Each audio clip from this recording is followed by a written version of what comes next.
말씀 로마서 16장 1절에서 16절의 말씀입니다. 로마서 16장 1절에서 16절의 말씀, 저와 여러분이 한 절씩 교독하시겠습니다. 나는 겐그라야 교회 일꾼이요 우리의 자매인 베베를 여러분에게 추천합니다. 여러분은 성도에 합당한 예절로 주 안에서 베베를 영접하고 그가 필요한 것은 무엇인지 돕기 바랍니다. 이는 베베가 많은 사람들과 나를 돕는 사람이 됐기 때문입니다. 그리스도 예수 안에서 내 동역자들인 브리스가와 아골라에게 안부를 전해 주십시오. 그들은 생명의 위협을 무릅쓰고 내 생명을 구해 주었습니다. 나뿐 아니라 이방 사람의 모든 교회들도 그들에게 감사하고 있습니다. 또한 그들의 가정에서 모이는 교회에도 안부를 전해 주십시오. 내가 사랑하는 에베네도에게 안부를 전해 주십시오. 그는 아시아에서 그리스도께 돌아온 첫 열매입니다. 여러분을 위해 많이 수고한 마리아에게 안부를 전해 주십시오. 내 친척이며 나와 함께 옥에 갇혔던 안드로니고와 유니아에게 안부를 전해 주십시오. 그들은 사도들 사이에서 뛰어난 사람들이며 나보다 먼저 그리스도 안에 있는 사람들입니다. 주 안에서 내가 사랑하는 암블리아에게 안부를 전해 주십시오.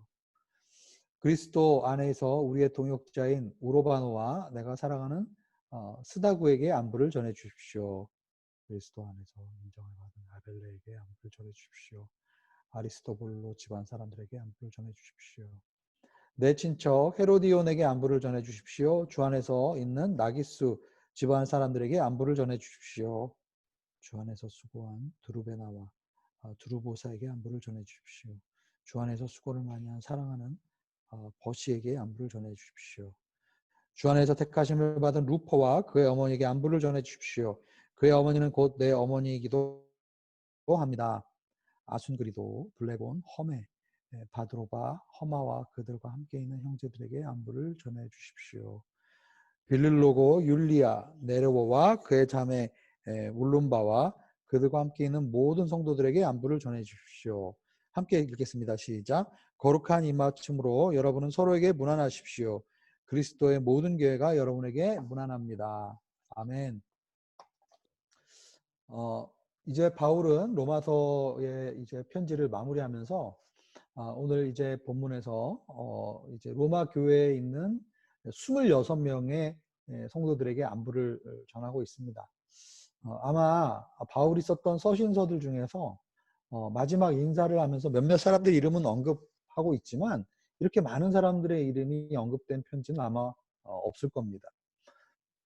그래서 어떤 사람들은 아마 이 지금 로마서의 이 후반부 16장이 아마 에베소서랑 헷겨서 마지막 부분이 바뀐 게 아닌가 이렇게 추측한 사람도 있어요. 왜냐하면 에베소에서 바울이 3년 동안 이제 가장 오랫동안 사역을 했기 때문에 에베소에는 정말 사람들이 많이 알고 있었을 것이다.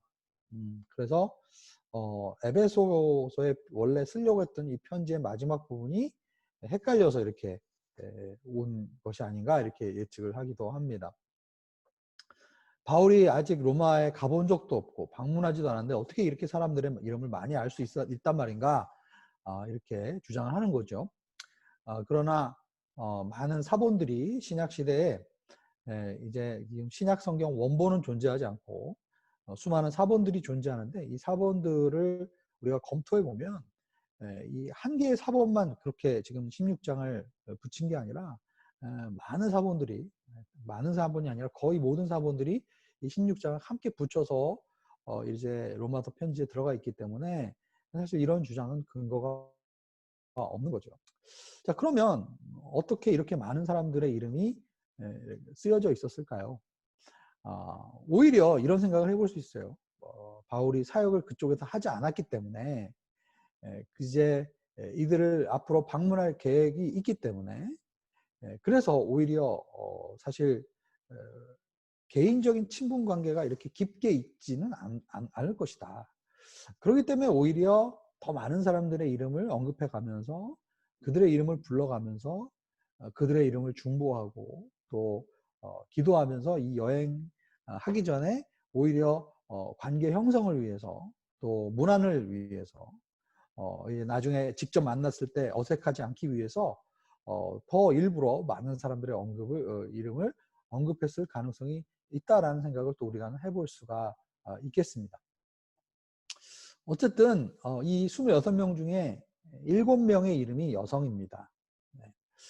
그리고 이 이름들 중에 보면은 헬라어 이름, 헬라식 이름, 그러니까 이방 유대인이 아니라 헬라인들이 굉장히 많이 있죠. 그래서 우리가 추측해 볼 수 있는 것은 이 로마 교회는 역시 이방 유대인 그리스도인들보다는 이방 그리스도인들이 훨씬 많았다라는 것을 우리가 이 리스트에서도 우리가 추측해 볼 수 있고요. 또 이쪽에 이름들 보면은 이제 여러 가지 이름들 중에 당시의 노예로 많이 이름이 사용되었던 노예의 이름들도 이제 발견될 수 있고요. 그리고 이제 여기서는 이미 바울과 예전에 함께 동역했던 사람들의 이름도 언급되어 있어요. 그러니까 예전에 바울과 동역을 했다가 이제 로마에 가 있는 사람들. 그리고 그 다음에 교회 공동체, 특별히 가정교회 공동체의 또 이름도 언급되어 있는 것을 볼 수가 있습니다. 이렇게 바울은 여성들, 이방인들, 또 노예, 여러 사회 계층 사람들이 이 로마 교회 안에 혼재되어 있었다는 것을 우리는 볼 수가 있어요. 하나님의 공동체는 어떤 특정한 어떤 사람들이 모인 공동체가 아니라 다양한 생각과 배경과 또 이제 성별, 사회 계층, 또 인종 이런 것들을 초월해서 복음 아래서 함께 모여 있는 공동체였고 바울 역시 여성들과도 함께 동역했고 또 이방 사람들과도 함께 동역했고 또 노예 아주 신분이 낮은 계층 사람들과도 함께 어울려서 일을 했었다라는 것을 우리가 이제 추측해서 알 수가 있습니다. 오늘 본문의 1절에 보면은 이제 베베 자매가 제일 처음에 등장하죠. 이 베베 자매는 갱그레아 교회의 일꾼이다 이렇게 얘기하고 있어요. 자매인데 이분은 교회 일꾼이었어요. 근데 갱그레아 교회가 어떤 교회인가? 갱그레아면은 지금으로 치면 고린도의 인근에 있는 항구 도시였어요. 그러니까 당시에 우리가 처음에 이 로마서를 시작할 때 바울이 이 로마서 편지를 고린도에서 기록했다라고 제가 말씀드렸죠. 그러니까 이 베베는 아마 바울이 이 고린도에 있을 때 바울을 도와주었고 또 많은 다른 사람들을 이렇게 돕는 그러한 사람이었고 그리고 갱그레아 교회에서 열심히 섬기는 또한 교회에 섬기는 그런 분이셨다라는 것을 우리가 알 수가 있어요. 그런데 이 베베 자매의 이름을 제일 먼저 썼던 이유는 이제 2절에 보면은 합당한 예절로 주 안에서 베베를 영접해달라라고 부탁을 하고 있어요. 무슨 얘기인가? 당시에는 우리 요즘처럼 호텔이라든지 뭐 게스트하우스라든지 이런 숙박시설들이 발달되어 있었지 않았습니다. 그렇기 때문에 새로운 도시를 여행하려고 하면 반드시 다른 사람의 집에 묵어야 했습니다. 그래서 이제 아마 바울도 이 갱그레아, 이 고린도 지역에 있을 때 베베가 이제 바울을 품어주었고 바울에게 많은 도움을 주었을 것이다 라고 추측을 해볼 수 있죠. 그런데 이제 베베가 로마로 가게 된 거예요. 그래서 로마에 베베가 갔을 때 우리 로마 교회 성도님들이 이제 베베를 영접하고 베베를 잘 이렇게 이제 로마에 들어갔을 때 이제 로마에서 이제 묵을 수 있도록 이제 도와달라 이렇게 요청을 하고 있는 것입니다. 그래서 어떤 학자들은 베베가 이 고린도에서 바울이 이 로마서 편지를 쓴 것을 갈라디아 아니 이제 고린도에서 이 베베가 이 편지를 받아서 로마에 전달하지 않았을까 이렇게 이야기를 하는 학자들도 있습니다. 어쨌든 중요한 것은 2절에 보면은 성도의 합당한 예절로 주 안에서 베베를 영접하고 그가 필요한 것은 무엇이든지 돕기를 바랍니다. 그러니까 도와달라 이런 얘기죠. 우리가 이 구절을 해석할 때 우리는 이제 한국 문화에서 유교적인 그런 이제 문화적 배경이 우리가 있지 않습니까? 그래서 어떻게 보면 예절을 다해라 이런 말은 우리가 이제 보통 우리가 생각하는 그런 한국적인 예절의 의미로 생각을 해볼 수도 있죠. 그러나 사실은 이 예절을 다한다는 것은 여기 영어 성경으로 보면 그가 이제 그의 가치에 합당하게 그러니까 그가 존중받을 그런 사람이기 때문에 그렇게 그를 존중하고 받아주라 라는 그런 이야기로 우리가 해석할 수 있습니다. 그리고 그를 주 안에서 영접한다라는 말이 있는 것을 보아서 결국은 우리가 이렇게 로마 교회처럼 다인종, 다문화 또 다양한 계층이 혼재되어 있는 이 교회 안에서는 먼저 사람을 선입견이나 어떤 그 사람의 편견, 그 사람의 출신 이런 것들을 우리가 배제하고 먼저 주께서 우리를 무조건적으로 받아주시고 용납하시고 사랑해 주신 것처럼 주 안에서 베베를 그렇게 받아주고 그리고 베베를 섬겨주라는 그런 이야기입니다. 이것은 뭐 특별히 베베를 물론 로마에 가기 때문에 또한 이렇게 얘기한 것이지만 우리가 기본적으로 교회 공동체 안에서 사람들을 받아주고 섬기는 그러한 태도의 모습을 우리에게 보여주는 것이 아닌가라는 생각을 하게 됩니다. 어쨌든 이 베베는 참 귀한 교회 일꾼이었고 많은 사람들을 돕고 섬길 수 있는 어떻게 보면 재정적으로도 풍부했던 그러한 아마 형편에 있지 않았을까라는 생각을 하게 되는데요. 그러한 그가 이제 로마의 어떤 특별한 미션을 가지고 로마에 가게 되었는데 그러한 이 베베 자매를 잘 도와주고 섬기라는 그런 부탁의 말을 하고 있는 것을 보게 됩니다. 그리고 3절에 보면 그리스도 안에서 내 동역자들인 브리스가와 아골라를 이제 안부를 전해달라고 얘기하고 있어요. 이 브리스가와 아골라는 생명을 위협을 무릅쓰고 내 생명을 구해 주었고 또 나뿐 아니라 이방 사람의 모든 교회들에게도 모든 교회들도 그들에게 감사하고 있다. 우리가 잘 알다시피 이 브리스가와 아굴라는 바울의 동역자들이었습니다. 사도행전 18장에 보면은 그들은 원래 로마에 살다가 로마 황제의 칙령으로 인해서 로마에 살던 유대인들이 로마에서 쫓겨나서 이제 주후 49년에서 54년 한 5년 정도 이제 일시적으로 로마에 살던 사람들이 로마에 살던 유대인들이 다 인근으로 쫓겨나게 되었습니다.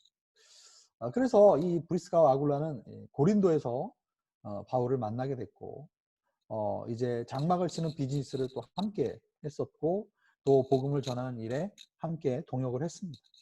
나중에 고린도에서 바울이 이제 에베소로 옮겨갔을 때 브리스가와 아굴라는 같이 에베소로 옮겨갔고 또 그 에베소에서 아볼로라는 사람을 또 양육하고 키우는 역할도 했었습니다. 그리고 지금 로마서 16장에 이 브리스가와 아굴라의 이름이 언급된 것을 보면 다시 에베소에서 이들은 로마로 이주해 왔다는 것을 알게 돼요. 그러니까 이제 이 글라우디아 황제가 이제 사망하고 나서 그 칙령이 이제는 더 이상 통하지 않게 되었고 그래서 다시 유대인들이 로마로 돌아오게 됐는데 그 중에 한 사람들이 바로 이 브리스가와 아굴라이었다는 것을 알 수가 있어요. 나중에 디모데 후서에 보면은 이 바울의 이제 거의 마지막 생애 마지막에 쓰여진 가장 마지막 편지가 디모데 후서잖아요. 이 디모데 후서에 보면은 이 브리스가와 아굴라 이름이 에베소에 이주했다는 것을 우리가 알 수 있어요. 그러니까 이 브리스가와 아굴라는 로마에 있다가 고린도에 있다가 에베소로 갔다가 다시 로마로 돌아왔다가 로마에서 다시 에베소로 이주했다는 그 흔적들을 우리가 볼 수 있어요. 그런데 이방 사람의 모든 교회들이 그에게 감사하고 있다. 무슨 얘기입니까? 그들이 비즈니스 때문에 여러 곳을 다니면서 사실은 가는 곳곳마다 정말 빛과 소금의 역할을 감당했다는 것을 알 수 있습니다. 가는 곳곳마다 교회를 후원하고 사람들을 세우고 양육하고 그리고 곳곳에 그리스도인들 이방 교회들을 지원하고 협력하는 그러한 일들을 이렇게 했다. 저는 우리 아부다비 오누리교회 성도님들을 생각할 때마다 우리도 이렇게 브리스가와 아굴라와 같은 그러한 우리가 역할을 하는 성도들이 됐으면 좋겠다 이런 생각이 듭니다. 요즘에 이 코로나 팬데믹 상황으로 인해서 한국의 저희 오늘의 교회도 많은 선교사님들이 지금 본국으로 돌아와 계십니다. 뭐 여러 가지 상황들이 있죠. 건강상의 이유 때문에, 현지의 비자 관계 때문에 여러 가지 이유로 이제 한국으로 많이 돌아가 계십니다. 그런 상황 속에서도 아직도 여전히 이 디아스포라 한인 공동체들이 전 세계에 흩어져서 이제 그곳에서 복음을 전하고 그곳에 있는 곳에서 예배를 심고 그리고 교회가 이어지고 있습니다. 앞으로의 이 시대는 더 불확실성의 시대고 어떻게 보면 우리가 생각하는 직업적인 안수받은 그런 우리가 생각하는 전통적인 개념의 선교사님들이 이제 코로나 팬데믹 이후에 더 많은 활동을 하시지 못하게 될 상황들이 우리에게 생겨날 수도 있어요. 당시에 로마에서도 많은 교회들이 핍박을 받고 선교사님들이나 이런 사역이 로마의 이제 네로 왕제 이후로는 이제 더 어려워집니다. 그렇지만 결국은 이렇게 각 지역마다 흩어져서 이렇게 비즈니스를 위해서 이렇게 사역하는 이 브리스가와 아굴라 같은 그러한 사역자들이 정말 복음을 증거하는 이러한 모습들을 우리에게 보여줬다라는 것을 우리가 기억해 볼 필요가 있습니다. 여기 수많은 이름이 이렇게 나와 있는데요. 뭐 이것을 다 제가 일일이 언급하기는 그렇고 13절에 보면은 한 사람만 더 제가 소개하고 오늘 마무리를 하려고 합니다. 13절에 보면 루포라는 이름이 나와요. 주 안에서 택하심을 받은 루포와 그의 어머니에게 안부를 전해 주십시오. 그의 어머니는 곧 내 어머니고 합니다. 여러분 루포는 어떤 사람이죠? 루포는 마가복음 15장 21절에 보면 이제 구레네 사람 시몬의 아들입니다. 마가복음 15장 21절에 보면 구레네 사람 시몬을 어떻게 소개합니까? 그는 알렉산더와 루포의 아버지였다 이렇게 얘기해요. 이거 무슨 얘기입니까? 이 구레네 사람은 지금으로 얘기하면 이디오피아 사람이에요. 그러니까 이디오피아에서 이 예루살렘까지 당시에 예수님께서 십자가에 못 박히실 때 이제 유대인의 명절인 유월절 기간 아니었습니까? 그러니까 이 구레네 사람 시몬이 자기의 자녀들 알렉산더와 루포를 데리고 이제 2,000km가 넘는 이 이디오피아에서 예루살렘까지 이제 그 여정을 그때는 뭐 자동차를 타고 가지 않았겠죠. 걸어가거나 뭐 말을 타고 갔겠죠. 어쨌든 그런 긴 여정을 자녀들을 데리고 예루살렘에 갈 정도로 이는 이방 사람이었지만 하나님을 경외하는 아마 이방 사람이었을 것이다 라는 것을 알 수 있어요. 그런데 이 구레네 사람 시몬이 얼떨결에 예수님의 십자가를 대신 지고 골고다 언덕을 걸어갔던 거죠. 그리고 아빠가 그 예수님의 십자가를 대신 지고 갔던 것을 이 루포는 아마 옆에서 지켜보았을 거예요. 여러분 우리가 이 부활절 기간에 워치 더 램이라는 이 만화 영화 같은 이런 일러스트레이션으로 된 그 비디오가 영상이 있는데 거기 보면은 아빠가 함께 어떤 아이가 아빠와 함께 예루살렘에 갔다가 그제 예수님이 십자가에서 이렇게 피 흘리시고 고난받는 거를 아이의 그 눈빛으로 이렇게 본 영상이 있어요. 저는 그 영상이 아마 이 루포의 시각으로 본 예수님의 모습을 아마 그린 것이 이 워치 더 램이라는 이 영상의 주요 주제가 아니었을까라는 생각을 하게 됩니다. 나중에 사도행전 11장에 보면은 스데반의 핍박으로 인해서 그리스도인들이 뿔뿔이 터졌습니다. 그리고 재미있는 것은 이 키프로스 출신들 그리고 구레네 출신 사람들이 안디옥에 들어가서 그리스 사람에게 복음을 전했습니다. 사도행전에서 가장 어떻게 보면 이 전한 어떤 내용을 완전히 이제 변화시키는 이 부분이 이 안디옥 교회의 창립이고 또 안디옥 교회에서도 특별히 이 키프로스와 구레네 출신 사람들이 그동안에는 유대인들에게만 복음을 전하다가 이제는 문화의 장벽을 뛰어넘어서 이제 헬라 사람들에게 복음을 전하는 그러한 일들이 일어나게 됩니다. 진정한 의미에서의 교회의 선교가 안디옥 교회로부터 시작이 되는데 사실 예루살렘 교회도 오순절 체험을 경험했지만 사실은 계속 예루살렘에 머물러 있었습니다. 그리고 유대인들에게만 복음을 전했는데 이제 그리스 사람에게, 헬라 사람에게 복음을 전한 것은 이 키프로스 사람들, 구레네 출신 유대인들, 그 사람들이 복음을 전했다는 거죠. 그리고 나중에 사도행전 13장에 보면은 안디옥 교회 창단 멤버 이름들이 나옵니다. 그 중에 니게르라고 불렸던 니게르라고 불리는 시몬이라는 사람의 이름이 나와요. 여러분, 니게르라는 것은 별명으로 우리가 볼 수가 있죠. 이 니게르가 무슨 의미입니까? 피부 색깔이 검어서 니게르라고 불렸을 거예요. 그러니까 지금 이 안디옥 교회의 중심 사람들은 키프로스와 구레네 출신 사람들이다. 근데 그 중에 니게르라고 불리는 시몬이 있었다. 이거 누구입니까? 구레네 사람 시몬이라고 우리가 이제 추측해 볼 수 있는 거죠. 무슨 얘기예요? 구레네 사람 시몬이 알렉산더 루포를 데리고 이 6월절 기간에 예수님의 십자가 그 사건을 직접 목격하고 나서 이제 뭐 성경에 나와 있지 않지만 추측해 보면 결국은 구레네 사람 시몬이 알렉산더 루포를 데리고 예루살렘에 머물러 있다가 결국은 이제 50일 이후에 예수님 십자가 지고 50일 이후에 오순절 사건이 일어날 때 그때 아마 구레네 사람 시몬의 그 집안은 주님의 성령을 체험하고 그리고 예루살렘 교회에서 양육을 받고 훈련을 받다가 핍박을 통해서 이 구레네 출신들이 전 교회로 흩어져 특별히 안디옥에 가서 이제 교회 사역을 하고 그리고 이제 안디옥 교회를 창립하는 그 일에 구레네 사람 시몬이 쓰임을 받지 않았을까라는 것을 우리가 교회 사가들이 추측을 하는 거죠. 개연성이 높은 그런 추측이라고 할 수 있어요. 그런데 이제 그 구레네 사람 시몬의 아들인 루포가 지금 로마서 16장의 명단에 기록이 되어 있고 바울은 그 구레네 사람 시몬의 이제 그 아내였던 즉 루포의 어머니가 내 어머니다 라고 얘기할 정도로 이 구레네 사람 시몬의 집안 이 집안이 초대교회에 있어서 안디옥 교회뿐만 아니라 나중에는 로마 교회에 있어서도 큰 영향을 미치는 그러한 사람들이 아니었을까라는 그러한 생각을 해보게 됩니다. 정말 얼마나 귀하고 은혜로운 그런 이 아름다운 관계들이 이 초대교회 안에서 바울과 또 이 구레네 사람 시몬의 가정과 또 브리스가와 아굴라 같은 만남들이 있었는지 모르겠어요.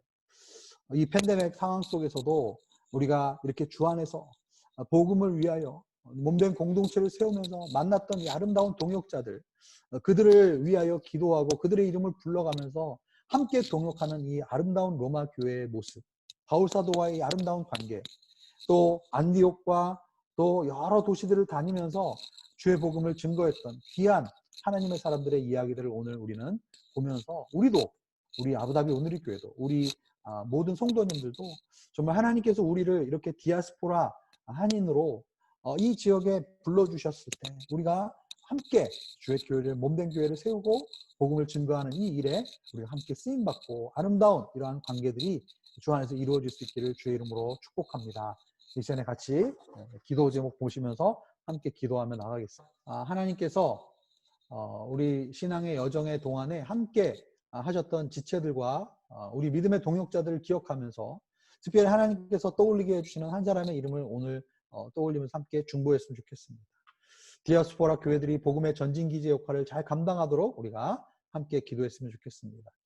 구레네 사람 시몬의 가정에서 다음 세대까지 신앙의 전수가 잘 이루어졌듯이 우리 자녀들에게도 차세대들에게도 주님의 은혜가 특별히 이제 오늘부터 새 학기가 시작되는데 잘 흘러갈 수 있도록 함께하여 주시옵소서. 이 시간에 우리가 함께 중보하며 기도하겠습니다. 사랑하신 하나님 아버지 오늘 말씀을 기억하며 하나님의 그 사랑의 은혜가 아버지 하나님 흘러가는 그러한 일들이 우리